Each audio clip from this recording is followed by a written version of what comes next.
questions about the lab report? 8-week lab report. Any questions?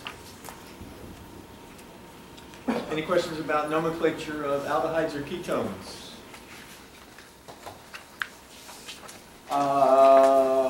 Okay. Continue ahead.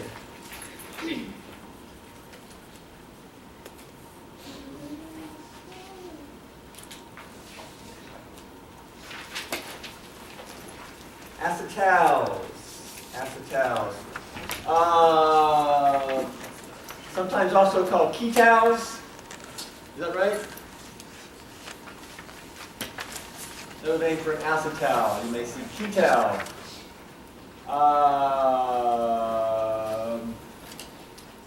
Okay, some of these reactions, just like many reactions, particularly these, how do you make an acetal? Reaction of what with what?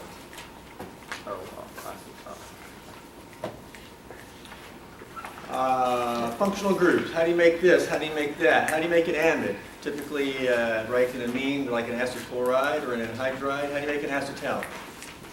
2 equivalents of an alcohol. Like an ethanol or methanol. Reacting with what? It looks like just a ketone and Aldehyde or ketone? Aldehyde or ketone reacting with an alcohol, 2 equivalents of an alcohol, or a diol. Could be a diol. Very common to be a diol. Okay. This is how do you make an amine? Well, we'll be doing that today. Okay. This is functional groups. How do you make these things? Yes. What do we have here? We got a diol, and we got an aldehyde or ketone. And the acetal here is going to be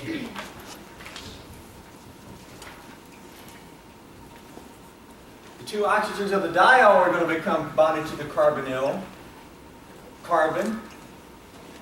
2 methyls there. There's a bromine here. Okay. That's going to give that plus water. Basically, this oxygen here is lost as water. It's really carbonyl chemistry. I'm just showing the diol is the main starting material. The carbonyl on the line. The oxygen is being lost as water. That's in one of the headings we're doing. Okay. There you go. There's your acetal, carbon with 2 OR groups, O carbon. If you try to make a Grignard of this compound here, if you try to do this, basically you're not going to do this. Or actually you are. You can make this Grignard, but it won't last. This Grignard cannot be made and used because as soon as it's made, it's going to do a proton transfer. This is essentially a carbanion, right? You got acidic protons. One of these acidic protons is going to be transferred to that carbanion, and you're going to get something like this, the proton now on the carbon. Either way, you've got 2 different acidic protons. Trying to make the Grignard of this, you're going to get this. Why would you maybe try to make Grignard? Maybe you wanted to then react with an epoxide to get nucleophile carbon-carbon OH eventually. You're not going to be able to do that. Instead, make the acetal protect the diol, the diphenol. Then you can do Grignard, and you can make a nice Grignard reagent now. The diol has been protected. You can do whatever chemistry you want, and then at the end you treat this with aqueous acid and you convert the acetal back to the aldehyde ketone. Back to the aldehyde ketone and back to the diol. Basically you reverse this. In this case, maybe the diol is the main compound you want.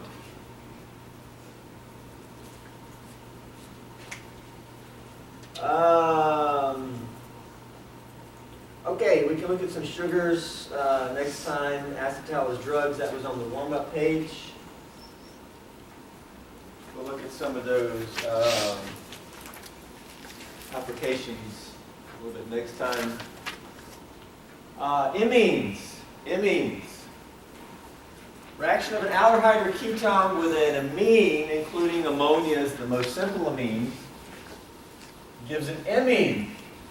An amine is a carbon double bond N, analogous to carbon double bond O. That's called a carbonyl. Carbonyl is a component of many functional groups. A C double bond N is called imine. It's only one functional group. Since the nitrogen makes 3 bonds, the nitrogen is going to have something bonded to it, where with carbonyl the oxygen does not. For example, we can react this with aldehyde ketone with ammonia, H plus catalyst, get the amine. Imine. Imine, not amine. Imine. In biochemistry, you will call imines shift bases. That should be written somewhere. It was in the lab manual. Shift base. Because the body does use imines as bases sometimes. The nitrogen is slightly basic, lone pair being in an sp2 hybrid orbital, slightly basic. If we use a primary amine here, we have a methyl on the nitrogen. The methyl would remain on the nitrogen. Carbonyl, aldehyde or ketone oxygen is lost as water, analogous to previous reaction with acetal.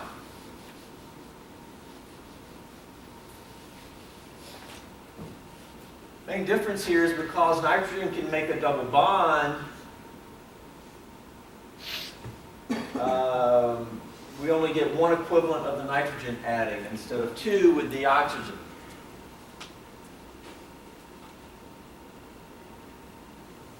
Okay, we'll do mechanism with the methylamine. H plus catalyst. By the way, with imines, you'll often see H plus catalyst, but a lot of times the acid catalyst is not required. You made an imine in lab, reacting your 2-aminofluorine, that was your amine. You reacted it with an aldehyde, made imine, yeah. Nice yellow compound, typically. You did not use an acid catalyst. Okay? Do not have to. The lab manual, I think, noted because of the conjugation. But if we do use an acid catalyst, we want to protonate carbonyl first, right? Everybody knows how to do that. Then the amine adds to carbonyl, electrons up. Amine. Let's just call this, well, here we go. Boom, boom, boom, boom. Electrons up, that becomes there. Nitrogen has 2 H's and a methyl, positive charge, right? Nucleophilic addition to protonated carbonyl. This is eventually going to be lost as water.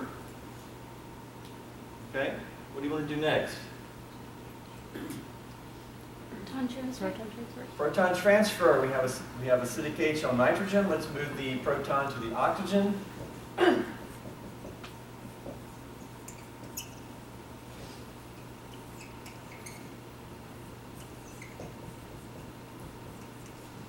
have lone pair here.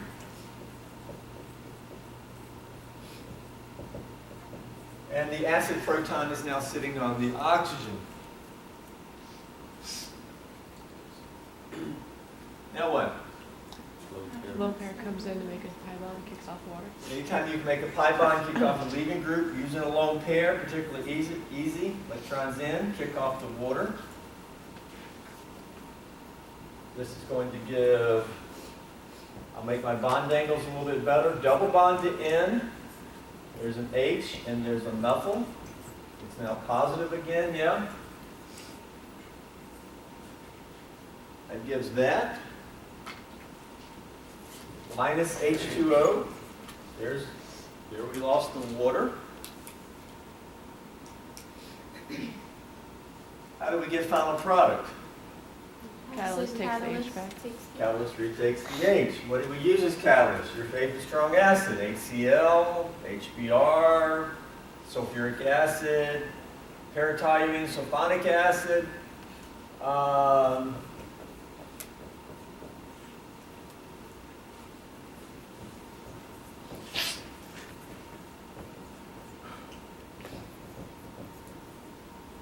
My electrons take the H, these electrons stay behind. We get that, and we reform our acid, right? This reaction is a true equilibrium.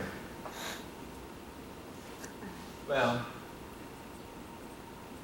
not always.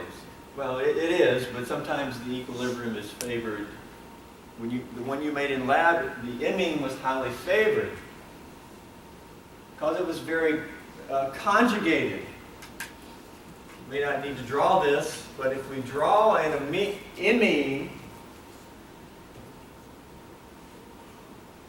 and if we maybe have an aromatic here, this and this is conjugated. If we come over here and maybe have something like this, the imine is conjugated with this pi bond and this pi bond.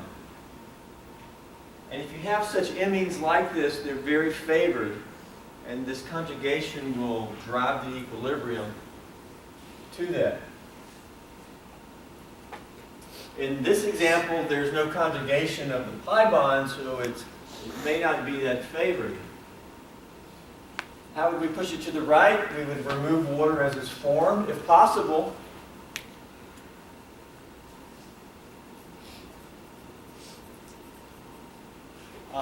You're probably not going to use excess methylamine because that may be hard to get rid of.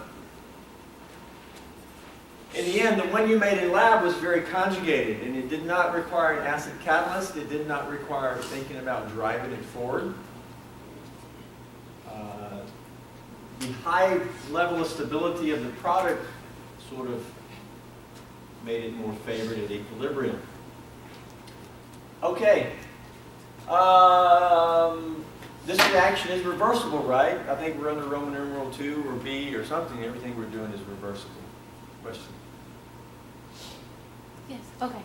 So you said that sometimes we don't need an acid catalyst, oftentimes we're not going to see that. Is it because our product is going to be conjugated? Is that why we don't need acid catalyst? Yeah, if you don't need an acid catalyst, just getting this product is so favored that you didn't use an acid catalyst in the lab.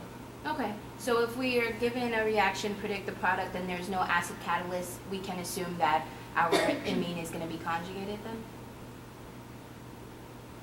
No, not necessarily. Okay. You mean on a test? Yes. Or in practice, or in the workbook. I just want to know, if no acid catalyst, should I think probably conjugated amine? Well, it all depends on who made out the test and what I can't promise that. Okay. Various testing formats. You're doing multiple choice, and one of the answers, there's no answer that says none of these are correct, and that means one of them is correct. And if there was no catalyst shown, maybe it's conjugated, maybe it's not. Okay.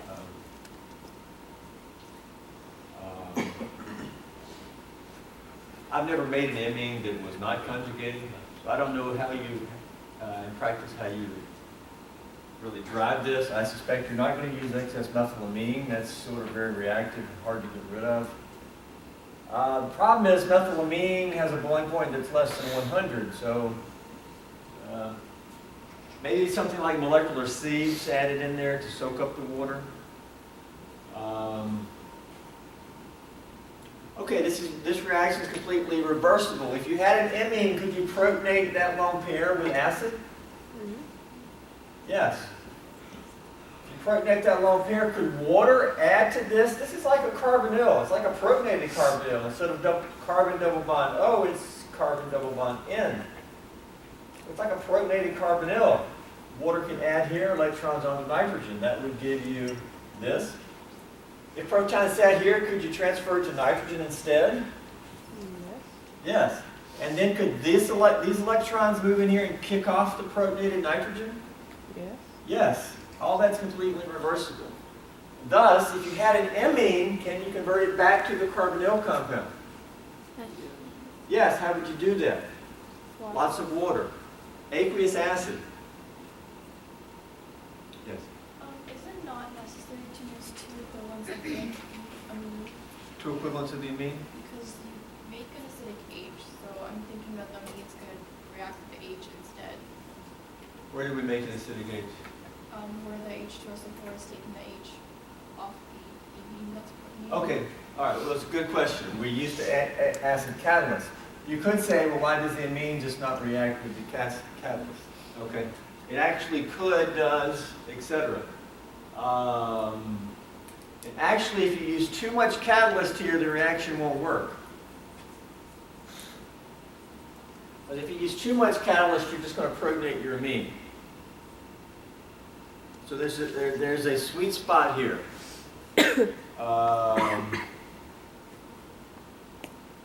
We're just a little bit, and so at equilibrium, not all of your amine is protonated. You only have a very small amount. And then you can argue, well, why is this protonated and not the nitrogen? Well, everything's in equilibrium. Maybe most of the acid sits with the amine, but a little bit sits here. It's a complex equilibrium. We are using an acid catalyst, but we have a basic reactant. The book, your textbook may discuss this. If you use too much acid catalyst, the reaction will actually slow down, and ultimately, if you just use a huge amount of acid catalyst, the reaction just won't work, because your amine will just be protonated and it won't be able to react. Okay?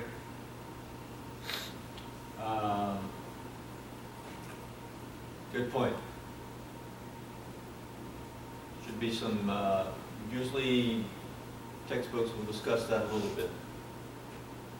So completely reversible. Above we had no R group on the nitrogen, and so you're going to have two H's here.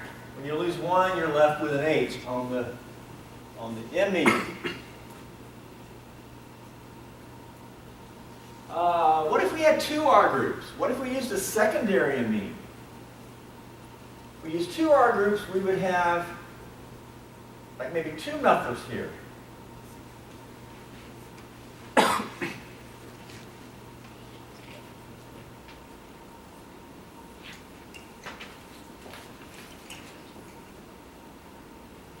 Let's look at that. We had two methyls.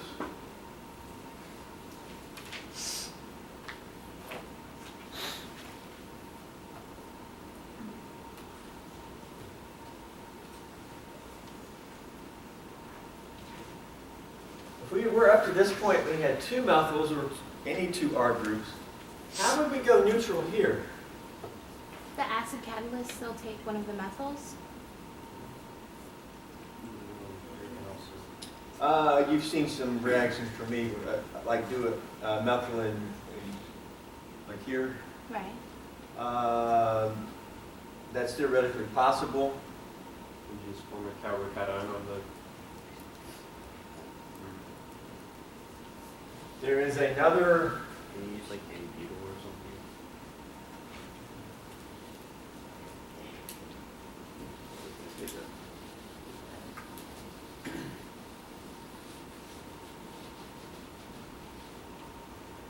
Product you get from here, if this was like dimethylamine, is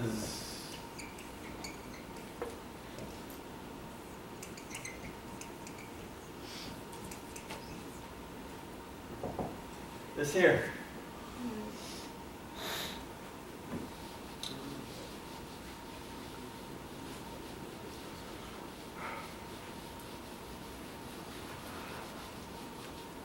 How did we get this? Lone pair goes on to the nitrogen, forms a carbocation, and then the base takes an H and forms the bond. There's two H's here. There's only one there now. We lose an H from here. There's no H to lose here. We can get to this. We can show resonance. These electrons just move here.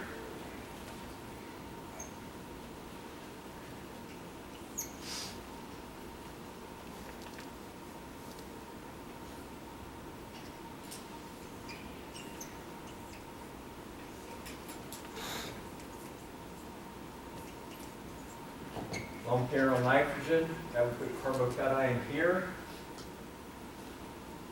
That's a resonance structure there, yeah?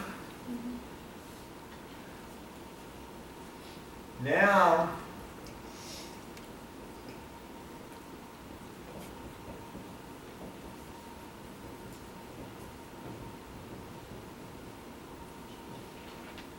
we take one of these H's and electrons move in here.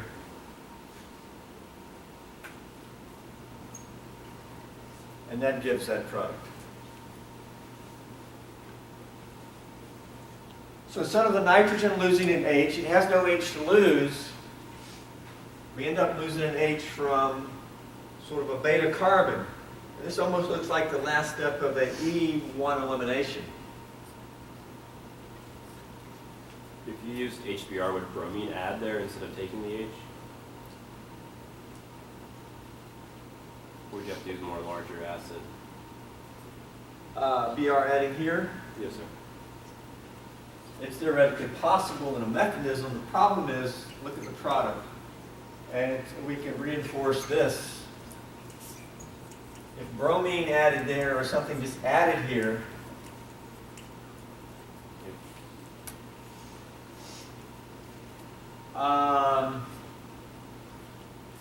this is going to be very reversible because these electrons are going to just want to kick that right back off. And this is probably going to migrate to the elimination product.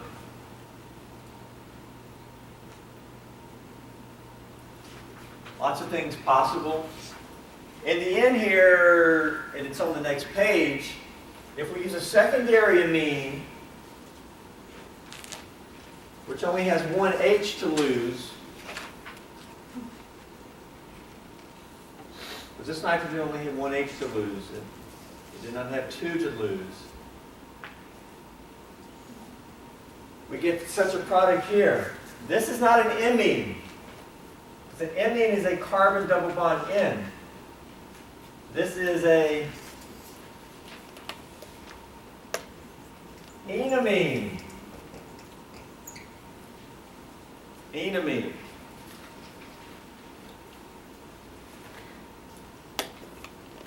That's actually the name of my favorite rapper. Ever heard of Enamine?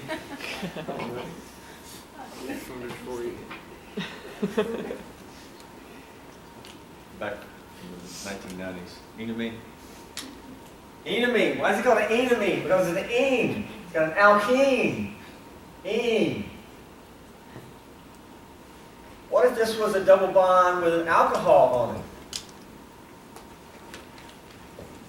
Enol, right?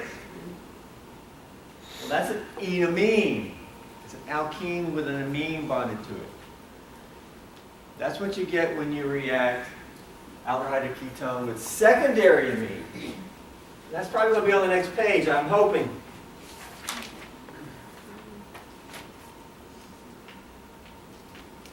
Where's it at? There was a It's at the predict, bottom- it's at yeah, the there was a bottom of the predicted page. product on that same page with it at the bottom. Okay, there it is.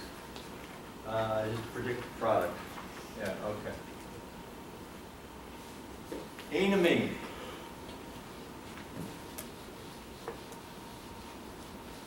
So that's the common outcome here. Secondary. Now, a tertiary amine is not going to give any product here that can be isolated in the neutral form. So ammonia and primary amines give imines. Secondary amines give enamines because they only have one H to lose. And the other H here, because you're going to make H2O, you need two H's. One comes from the nitrogen, the other one comes from this beta carbon here in this mechanism.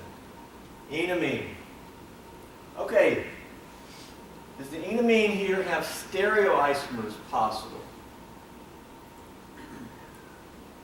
Yes. Look at the alkene. Remember alkene E or Z? What's high priority on this carbon of the alkene? Carbon. What's high priority on this carbon of the alkene? Carbon or nitrogen? Nitrogen. Nitrogen? What is this? The same size. Z. It's the same side. But you also we're going to get E. You're going to get a mixture of the stereoisomers there. Okay? It will be a mixture.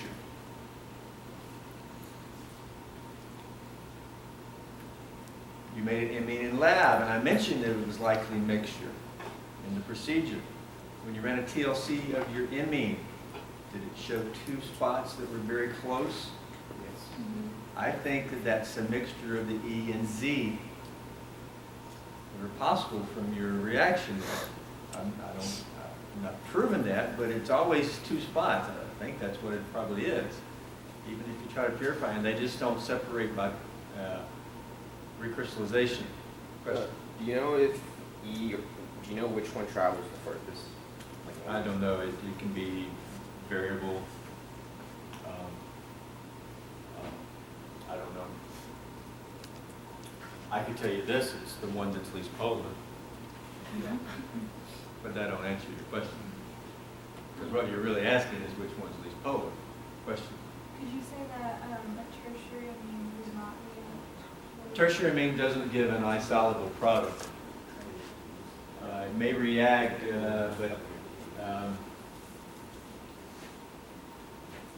nothing we can show here.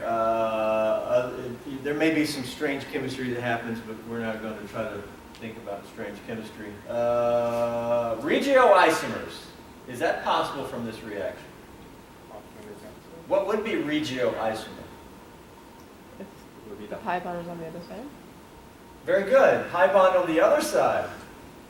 Because back over here, there's also a beta hydrogen here.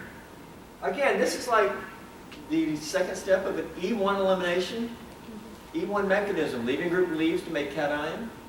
And then you pick up a beta hydrogen in a fast step to put in the pi bond. It looks like that. But also a beta hydrogen over here. So isn't it possible to potentially have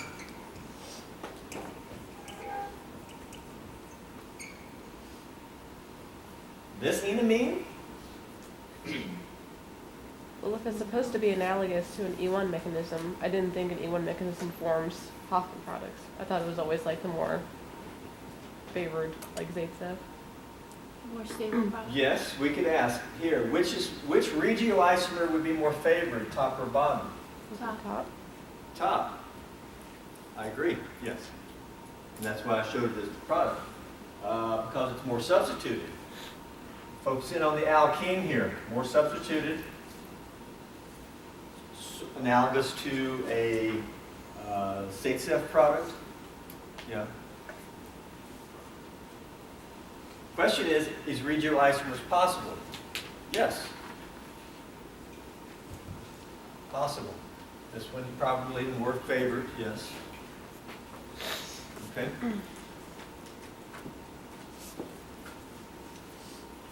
So yes, in both cases, we have possibility of those things.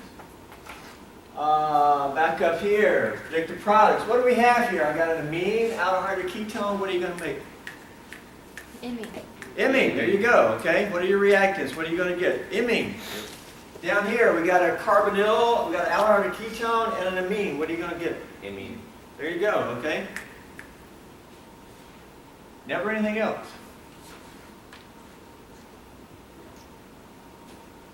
Essentially, do the second one down here. Somebody got product?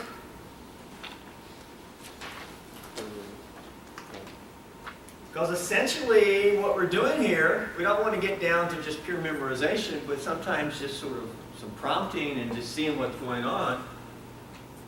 Instead of carbon double bonded to O, what is it going to become double bonded to? Nitrogen. N. But nitrogen has a propyl group. And there you go. So under my hand used to be oxygen, but now it's nitrogen with a propyl group. And the oxygen combined with the two H's of the original nitrogen to produce the water. But we did mechanism. Yes. Will we ever see rings open up? I can't promise you one, but not in this case. Okay. But it's possible. Well, yes, anything's possible. It's not going to open up here. Does this amine have any potential for stereoisomers?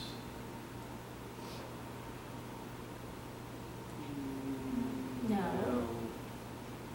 No, consider that just like an alkene or something.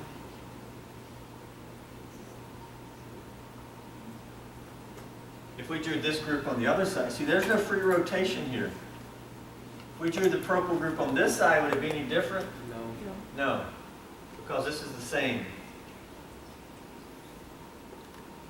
Basically, this is like an alkene. On one side is propyl, other side is lone pair. Okay? Where, same thing here. Is this alkene stereogenic? If I switch the bromine and chlorine, would there be stereoisomers here? No, because you got two methyls here, same. Not stereogenic, not stereogenic. So we're looking at the double bond. There's no stereoisomers there for that alkene, but the one you made in lab, there were stereoisomers.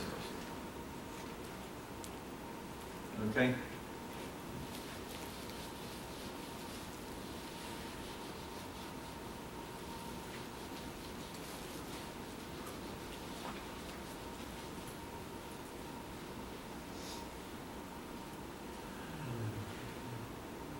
There's a drug down there with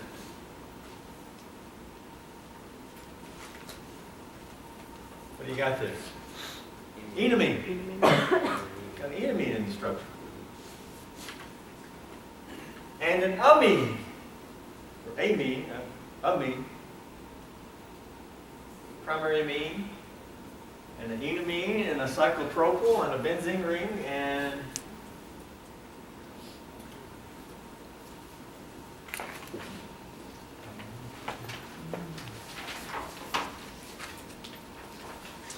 there's some special types of amines.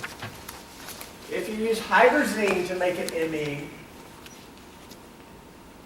the amine is called a hydrazone. This is where just one NH2 reacts. It's like a primary amine.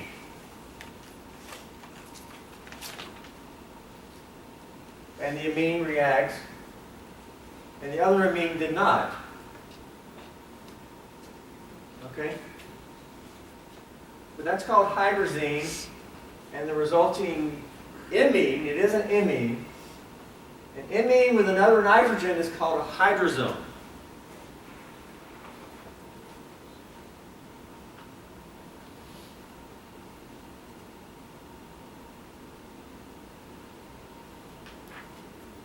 Now these are typically easy to make because they're very conjugated.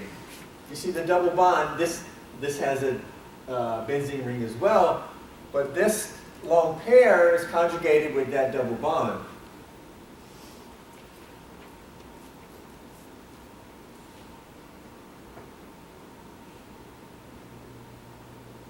And so these tend to be easier to make than regular amines, which maybe are not conjugated. Yes. Could the product in that reaction react with the reactant? Could the other amine react? Is possible, yes.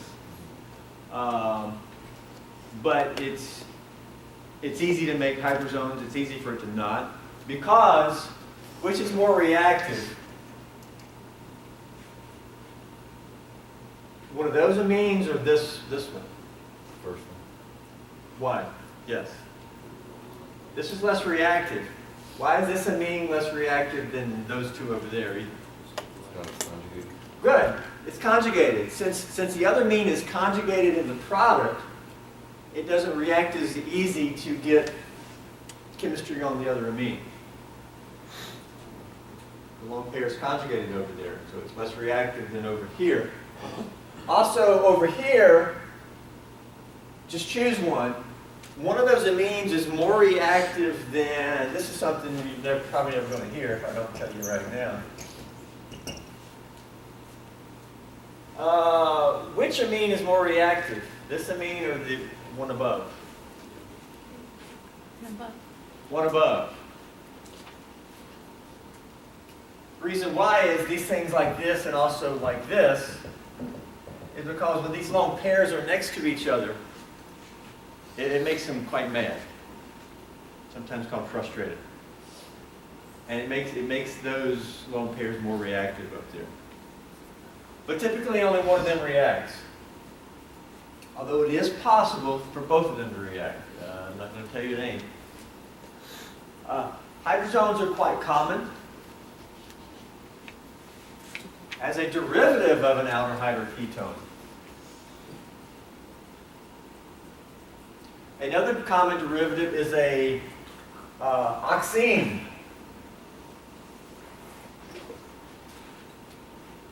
An oxime has an OH on the nitrogen.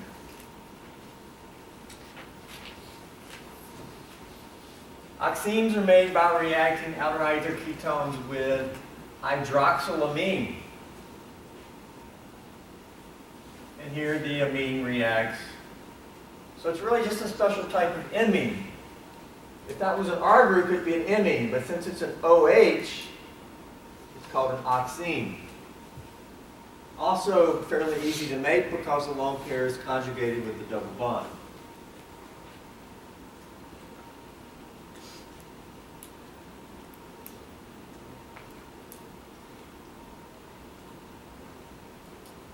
Dr. Stevens, Yes. I have a silly question. Why is it the lone pairs on the nitrogen that react and not to make the oxime and not the oxygen lone pairs?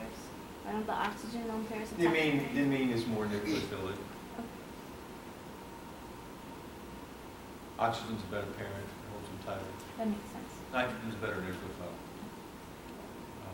Yeah, question? Does that mean like you said that the lone pairs like fight each other and get frustrated? Does that mean the hydroxylamine is more reactive than hydrazine because there's an extra lone pair with the oxygen in it? So I don't know which is more reactive. They're both frustrated, and so I'm just kind of leaving it at that. I feel like hydrogen is more reactive.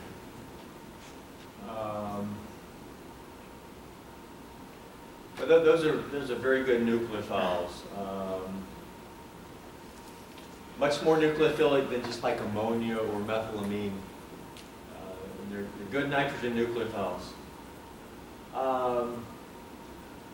This takes us to a chemical test for aldehydes or ketones called a 2,4-dinitrophenylhydrazone test. That's kind of long, so we can just call it a 2,4-DNP test for aldehydes and ketones. I've got an unknown liquid here, okay? I suspect it's an aldehyde or ketone, maybe because the IR shows a carbonyl. An aldehyde ketone region. Okay? Possibly it's an ester. I don't know. How can I confirm if it's an aldehyde or ketone? I can react it with 2,4-diphenylhydrazine. Here's hydrazine, but one of the nitrogens is bonded to a 2,4-dinitrophenyl. This will make the hydrazone. The terminal nitrogen will react to make the hydrazone, special type of amine.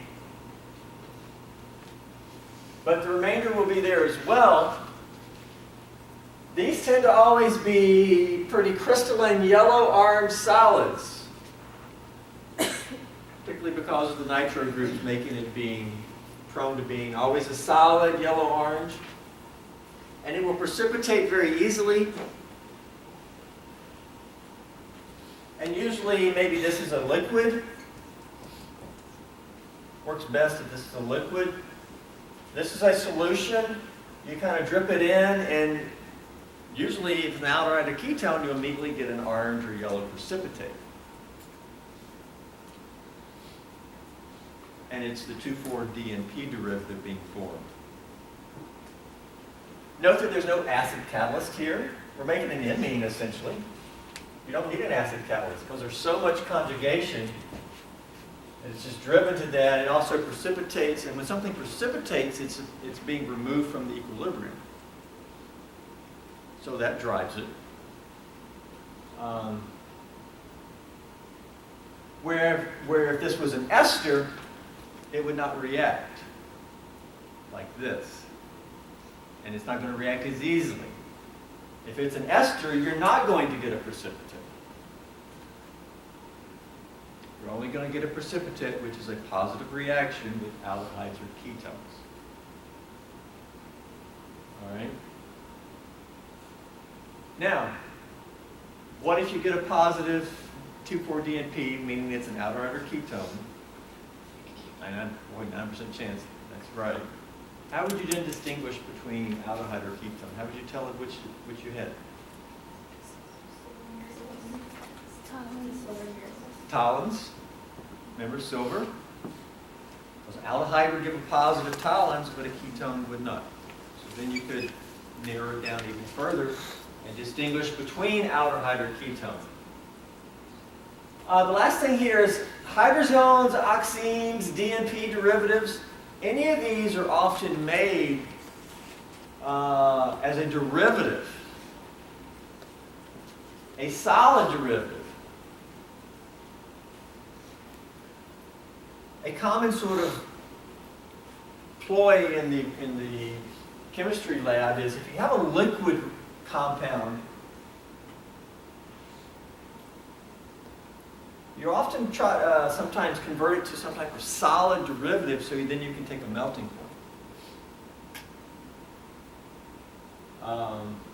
And very often liquid aldehydes or ketones are converted to one of these derivatives, which just about all of them are solids. Maybe an oxime is a solid, the DNP is definitely a solid. And then you can take a melting point.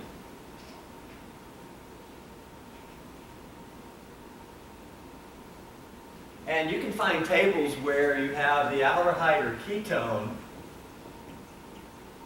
listed, 100 of them listed. And then over here, it'll give you the melting point of the derivative.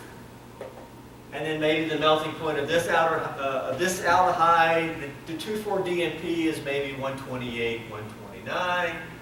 And then maybe it'll say the oxime is maybe 141, 142. Whatnot. It'll give you melting point of various derivatives. For example, acetone. I bet you can find a table and it'll say acetone, which we know is just this. It'll give you the various melting points of the various derivatives. I'm sure you can find the oxime of acetone, which is probably a solid. Not always. The 2,4-DNP is no doubt probably a solid, but just about all of them are solids. You might find one entry, here's a number, and over here it'll be a dash, and meaning, maybe in the footnote it'll say that the oxime is not a solid, and so you can't get a melting point. So derivatives of these are very common, particularly of liquid aldehydes or ketones.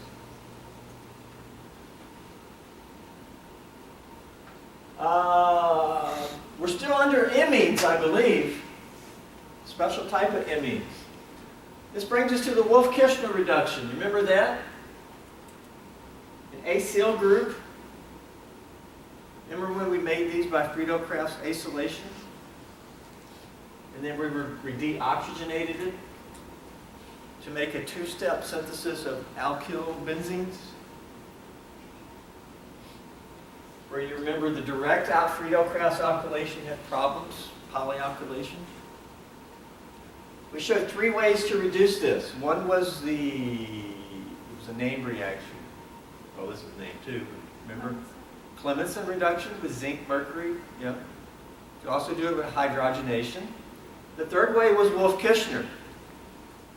Remember the Wolff-Kishner? I told you we would look at mechanism later. Well, now it's later. Now we're ready to look at the Wolff-Kishner mechanism.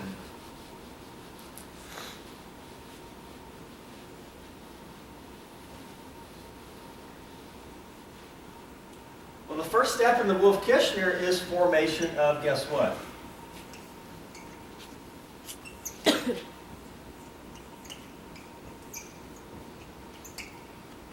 minus H2O. I'm not going to do full mechanism because we've already done full mechanism today. That's just making the imine.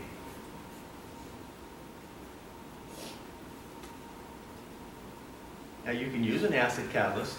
Is there an acid catalyst here? No, it's being done under basic conditions. There's no acid catalyst. Like I said, acid catalyst is not always needed.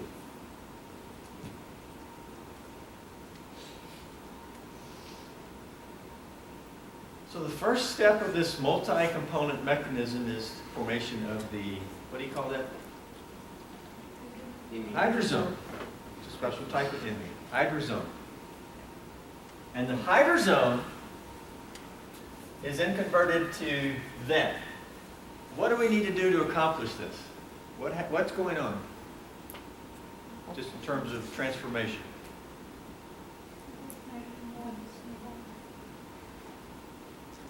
For the longest time, chemists did not know the mechanism here.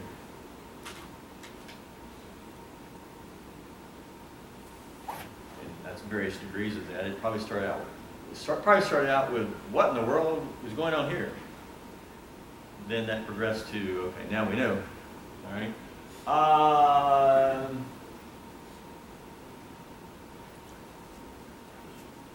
So for a while, chemists tried hydroxide here in heat. Very important, okay? One thing that was discovered is that a byproduct here is nitrogen gas. Now nitrogen gas is the structure of this.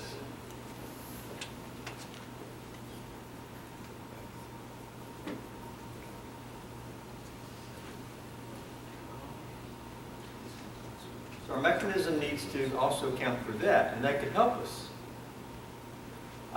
Let's come back over here. Let's draw these H's out like this. Everybody see the mechanism? How we're going to do this? Once we get going, it's going to be pretty straightforward. Is the hydroxide going to attack the carbonyl? No, it's going to attack the take the H. And then it's No. 200. You take the H. You attack it or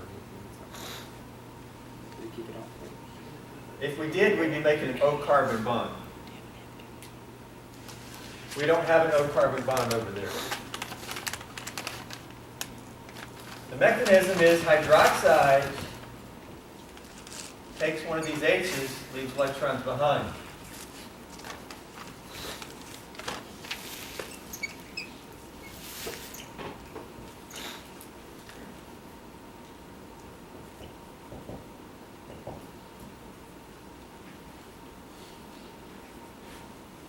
We make this nitrogen anion.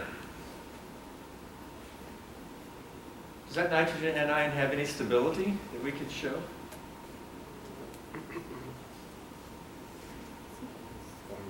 Usually NHs are not that acidic.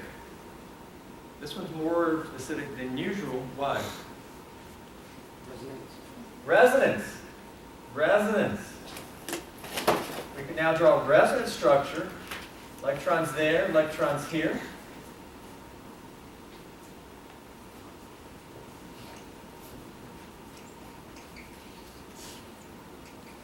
And that gives what?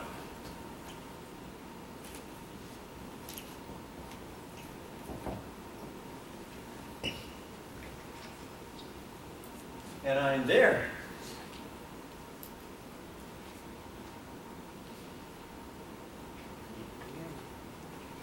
Everybody agree that's a resonance structure?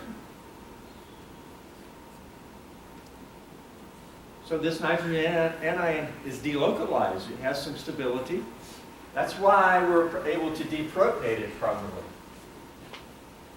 What are we trying to do? We're trying to get 3 bonds between nitrogen. Well, now we have 2. What can we do down here? It's a carbanion. By the way, what are we trying to get on this carbon? H. 2 H's. Can we put an H on this carbon? Takes it from water. These electrons take H, leave electrons behind. What does that do?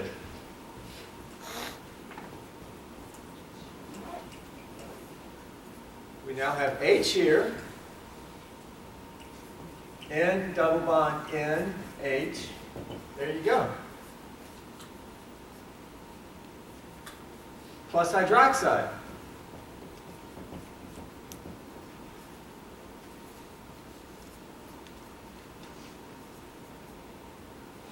Well, we just kind of repeat the process a little bit.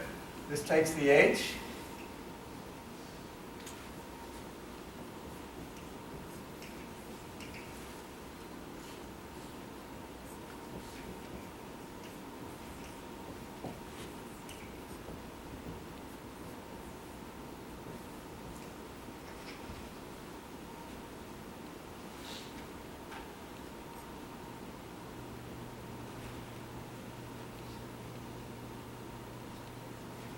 Get here.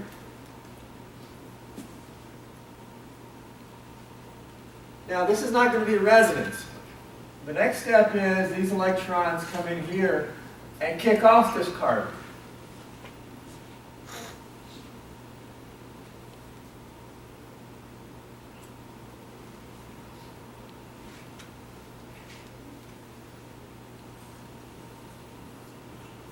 What does that give?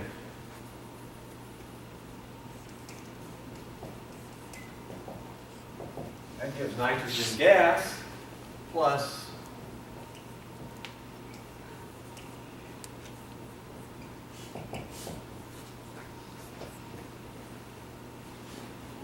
is that there? Does that air movement give that? And then how do we get home?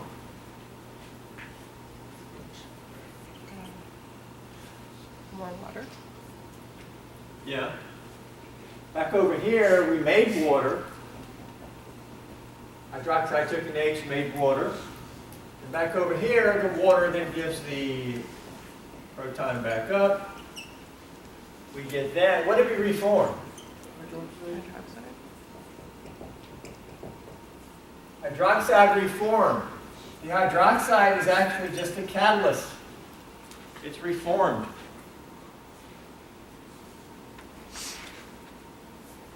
Wolff-Kishner, you make the hydrazone, and then basically you deprotonate and reprotonate, just on a different site because you understand resonance. You deprotonate, this then expels the carbanion. This is a little bit difficult step. That requires a pretty high heat. Wolff-Kishner historically requires 200, 300 degrees. Kicking off that carbanion is pretty difficult. It might be the rate determining step there. Once we did the mechanism, it looks a little bit more straightforward. I think there was a question, but we're out of time, guys. See you on Wednesday.